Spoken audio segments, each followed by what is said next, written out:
driving around downtown San Antonio. I'm trying to find some homeless people. It's a lot tougher than you would think. So we haven't been lucky so far. The first homeless person we've asked doesn't speak English, and both of us don't speak Spanish. So hopefully we get lucky with the next one. At this point, we're really just frustrated in the project. Only got one interview. We're now going to the Haven for Hope again. We'll try to find it this time. We didn't realize at the time how difficult this project would actually be, because so many people are unwilling to talk to us, or they don't speak English, which has happened multiple times. So we finally found the Haven for Hope after aimless driving probably for like 20 minutes. It's closed to visitors right now, so are you sure? We can't. Yes, so we can't go inside. But we decided this would be a perfect spot to talk about some of the causes for homelessness. The man we interviewed earlier was a Katrina victim, and so he came here after Hurricane Katrina in 2005. He was relocated with many other victims of the hurricane, and so he's just been living on the streets. He actually stays here at the Haven for Hope, but he gets dinner here, and it's all. He said that's all he gets. So he has to find his own lunch, and this is really only a place for him to sleep, pretty much. Some other causes of homelessness that we found out. Many veterans actually end up homeless on the street because they usually, if they get paralyzed or if they lose a limb, they won't have family to take care of them, so they end up not being able to work, and they have to become homeless and stay at places like the Haven. Another reason is drug addiction. Drug addiction and alcoholism. They're both very rampant on the streets here. A lot of homeless people suffer from alcoholism and drug addiction, and they can't really find help because they were either kicked out of the house, or they just, again, don't have any family to help them out. And so another cause is temporary homelessness, which is basically if a family loses their house, they'll have to stay in a hotel or a motel, and they really don't. They're not the type of homeless that they can get out of their situation because they either can find work or they have family and friends that can help them out. So, okay, can you say that again? Sorry. I was working for a company, and they went out of business, and I couldn't pay my rent anymore. That's how I wound up over here. I couldn't finish the rest of my retirement. Mm-hmm. Where were you working? Checker cab. Checker cab.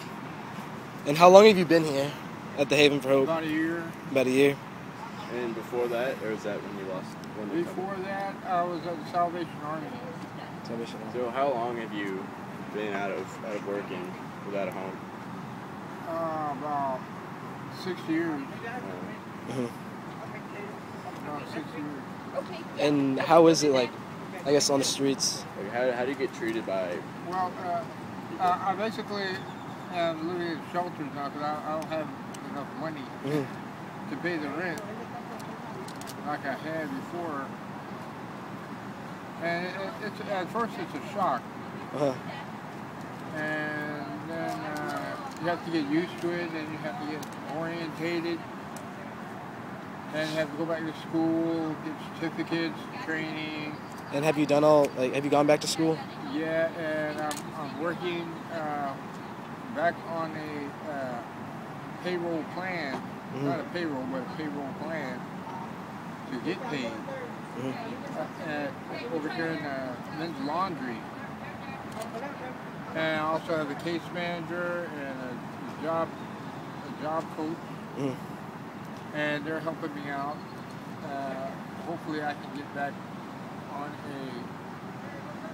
a paycheck job. And the employees at the Haven for Hope treat you well? Yeah. That's good. That's good. Thank you very much for your time, sir. Thank you. And what's your name? Willie Barnes My name's Steven Sanchez. How you doing? Nice to meet you. Nice to meet you. Oh, Nice to meet nice meeting you. Thank you, sir. Thank you very much. Thank you. We appreciate it. Now we're heading to the San Antonio Public Library. Common knowledge says that a ton of homeless people just hang out inside the library because they don't have much better to do, so they sit around and read books. Alright, hi, I'm Phil Lozano. This is my place of work, San Antonio Public Library. I come to work every day and I see homeless people every day. Usually they're reading books or on the computers. They're pretty interesting. I've talked to a few. They're really nice. They don't mean any harm. Some of them smell, to be honest, but they're really nice. And I see some of them on the computers, on their Facebooks. So, I mean, they're communicating with new technology. And, I mean, most of them know how to read and write. And, I mean, they just can't find a job or anything, so they're here. Public library, free air conditioner, especially during the summertime. So, that's about it. I'm Phil Lozano. Right now we're standing at the corner of Medina and Commerce Street, and this is the Commerce Street Bridge. A lot of homeless people used to just pitch up tents around here, and it'll protect them from the rain and stuff, but as you can see, it's fenced off. This just goes to show you some of the city's efforts to curb homelessness and have them go to shelters where they can get fed and have a safe place to sleep instead of just outside where germs and lots of bugs can come to get you. Right now we are standing underneath the Commerce City Bridge, and as you can see, it's pretty long. It's a pretty long area where the homeless people used to be able to like pitch up their tents. It takes up about like 2 city blocks, and it's fenced off with barbed wire in an effort for the city to keep out the homeless from setting up shop here. At any point in time, there are at least this place could fit up at least 500 homeless people. You see them with just tents and all the possessions with them. Just a few years ago, actually. Last time I came down here was 2009, and I saw.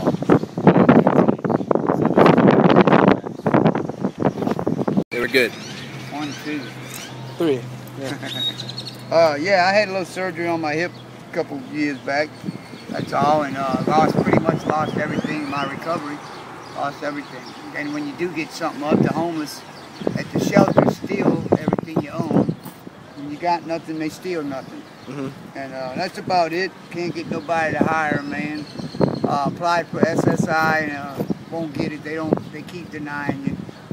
I've just been on the streets ever since, trying to find work. I wash windshields, it's honest, it ain't begging. That's it, so I'm just stuck out, for 2 years, just dragged on and on. And I have a little camp, nobody messes with me, I stay there. Did you used to live under the bridge? Under a bridge, yeah. Oh, you didn't live under this one? No. Oh, okay. You can't. No, I mean like when you could. Oh, like, back in them days? No. Yeah. Everybody hung out, all the Mexicans that looking for work and everything, they were all, that's why they fenced it all off, People are stupid, man, they bite a gift horse. They bite the hand that feeds them. Yeah, I know. And look what it's got us now. So. And where are you from? I'm from New Orleans originally, but I've been here off and on since about from Katrina? 2003. Oh. No, Katrina ain't got me nowhere. It didn't affect me none. But that's it. That's in a nutshell, man. It's short, brief, to the point. And I'm just motoring on. Thank you. And your name is? Joe. Okay. All right, Joe. brothers. Good luck with you.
When I find myself in times of trouble, Mother Mary comes to me, speaking words of wisdom, let it be. And in my hour of darkness, she is standing right in front of me, speaking words of wisdom, let it be. Let it be, let it be, let it be, let it be. Whisper words of wisdom, let it be. Everything's gonna be alright. Let it be, let it be, let it be. Everything's gonna be alright. Whisper words of wisdom, let it be. Everything's gonna be alright. Yeah. And when the broken-hearted people living in the world agree, there will be an answer, let it be. But though they may be parted, there is still a chance that they will see. There will be an answer, let it be. Let it be, let it be.